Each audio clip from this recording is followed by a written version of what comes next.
He is the most famous magician here. With a wave of his hands, a bolt of lightning struck precisely at the wand in the center of the ring.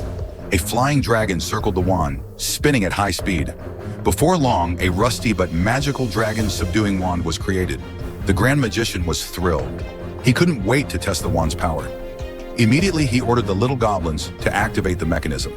The heavy gate slowly rose, revealing a winged dragon imprisoned inside. The dragon turned around and let out a deafening roar.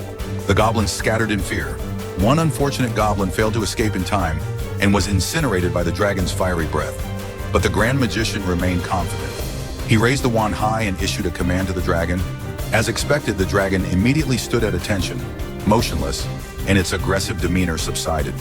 Satisfied, the Grand Magician waved his wand and continued to give commands.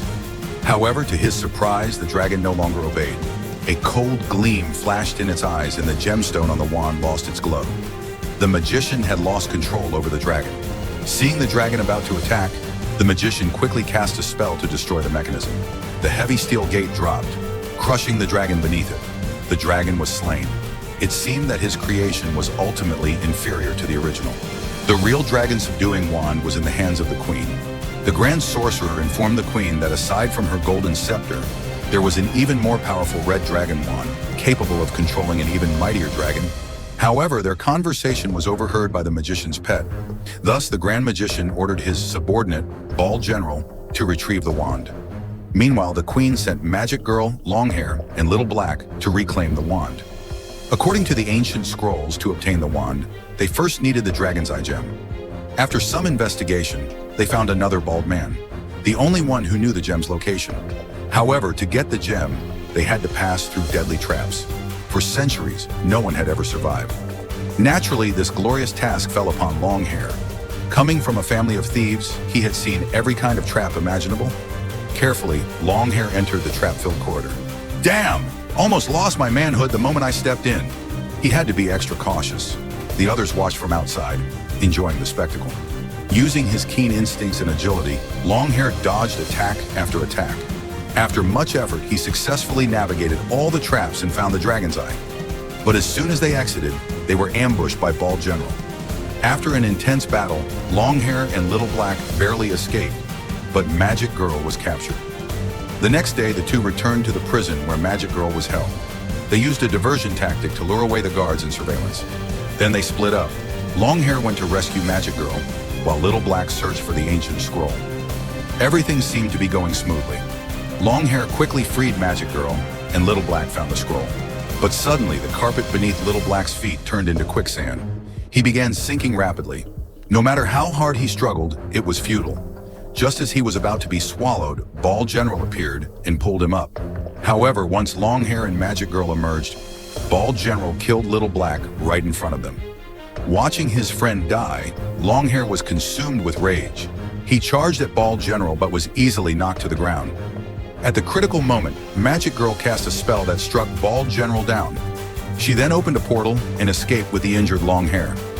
Later, following the scroll's instructions, they found a mysterious cave.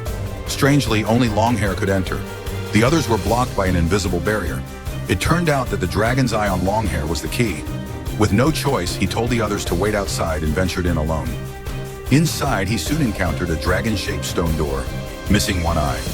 He placed the Dragon's Eye into the socket, and the long-sealed door slowly opened. Beyond the door lay a treasure trove of rare artifacts. Searching carefully, Longhair spotted a cute little creature clutching the red dragon wand. Just as he reached for it, the creature suddenly revived.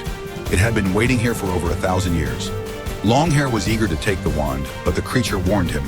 Once the wand's magic was unleashed, it could summon a power strong enough to destroy the world. It had to be used with caution. Having completed its duty, the creature bid farewell.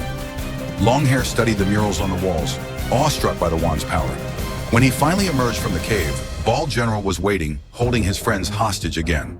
Left with no choice, Longhair handed over the wand. Meanwhile, the final battle between the Grand Magician and the Queen had begun. An ultimate showdown between good and evil.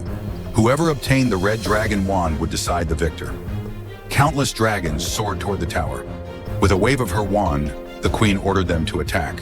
The magician gathered a group of elderly wizards, casting spells to counter the assault.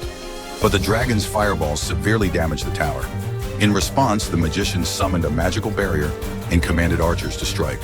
One unlucky dragon was hit, spiraling down and impaled on the tower's spire. But the dragons kept coming.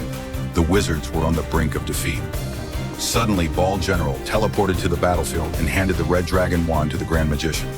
With the wand in hand, the magician unleashed its power. With a thunderous roar, an army of red dragons appeared, far stronger than ordinary dragons. With the red dragon's aid, the tide of battle turned. Even the queen was forced to flee. At that moment, Longhair arrived at the tower through a portal. Fueled by vengeance for Little Black, he stood beside Ball General, ready to fight. He unleashed his fury upon Ball General. In a final move, he leaped onto the windowsill, spun 3 times midair, and plunged his sword into Ball General's chest before hurling him off the tower. Revenge was complete. In the sky, the battle raged on. With the red dragons dominating, the queen's forces dwindled. Just then, Magic Girl launched a surprise attack on the magician, knocking the red dragon wand from his grasp. Seizing the moment, Longhair smashed the wand with his sword. With the wand destroyed, the red dragons ceased their attack. But the Grand Magician refused to surrender. He summoned a skeleton dragon to pin down the queen while chanting a dark incantation. However, the queen's golden armor rendered her immune. She raised her golden scepter. The skeleton dragon turned to dust. A massive dragon then appeared behind the magician, devouring him whole, leaving not even a bone behind. With that, the queen emerged victorious. Longhair visited Little Black's grave and shared their triumph.